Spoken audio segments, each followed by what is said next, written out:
اللهم إني أسألك في يوم الجمعة الفضيل زيادة في الدين، وبركة في العمر، والصحة في الجسم، وسعة في الرزق، وتوبة قبل الموت، وشهادة عند الموت، ومغفرة بعد الموت، وعفوا عند الحساب، وأمانا من العذاب.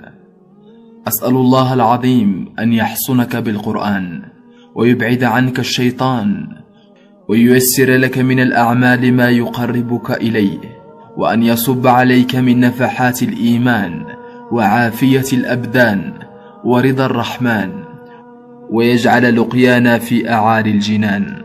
اللهم أذق قلوب أحبتي برد عفوك وحلاوة حبك، وافتح مسامع قلوبهم لذكرك وخشيتك، واغفر لهم بكرمك، وأدخلني معهم برحمتك.